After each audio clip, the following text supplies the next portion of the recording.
So my colleagues were wondering how I teach the concept of interference using, some sort of prop in physics, other than using lasers and such. Because when you go straight into lasers and talking about the interference, it sort of gets lost, I think, in the students how it actually happens. They see it, straight out on the screen, but in terms of what's going on in terms of the optical path difference, it's kind of hard to sort of like figure that out. So I came up with this idea here today.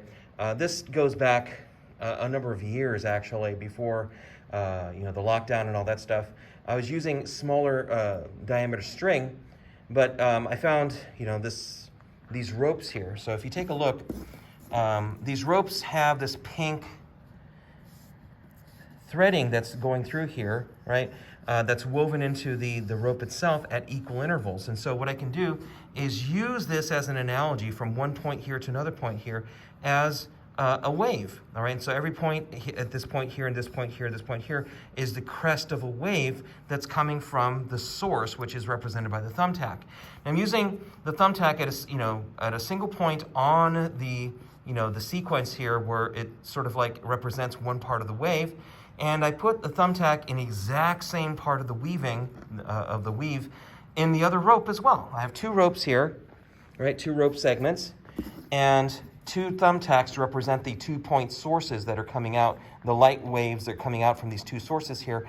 And since I have the thumbtacks in the same spot, in terms of the weave, where each of these are tacked down to the surface here of this corkboard, they are in phase with each other, all right? And so what I do now with this is I draw a line across the paper here representing where the screen is, and I take this and make them as straight as possible.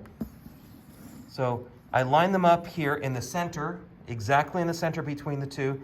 You notice something that happens with the weaving. They are in phase with each other. In other words, the spacing here and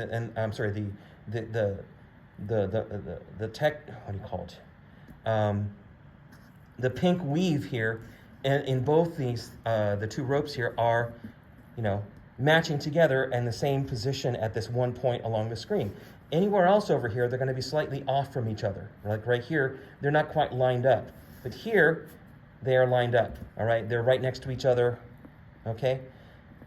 And then they're not lined up again, but at this next X over here, they seem to line up. And then there's a region here where they don't line up, and then finally, someplace over here,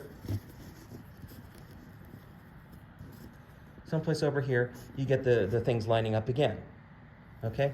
And so what this does, every time they tend to line up along this line that I drew here, representing this screen, I put a little X here where they tend to line up together, forming a point of symmetry, right, between the two, which means that the light waves coming from here and the light waves coming from here are in phase with each other, all right? And over here, they line up again. They may be off by one wavelength at this point, but they are in phase with each other. And then over here, they're off by 2 wavelengths, but they're in phase with each other again, all right? And at these points here, you're getting constructive interference, where you're getting the bright fringes, all right, of interference patterns from the laser on the screen. And so this is the way I try to explain what's going on in terms of what they see on the screen there as bright spots and the dark spots in between. The constructive interference represented by the X's that I drew here, because that's where the rope is in phase, right? And then the regions in between here, where they are 180 degrees out of phase with each other, you get destructive interference. In other words, you end up with a dead spot or a dark spot there in terms of the fringes. So this is how what I use to explain that. And I could extend this further by changing the separation here between the two thumbtacks, bringing them closer together or further apart, and seeing the results of what happens over here as the fringes either get closer together or further apart, depending on the separation of the thumbtacks. And there you go. That's my analogy.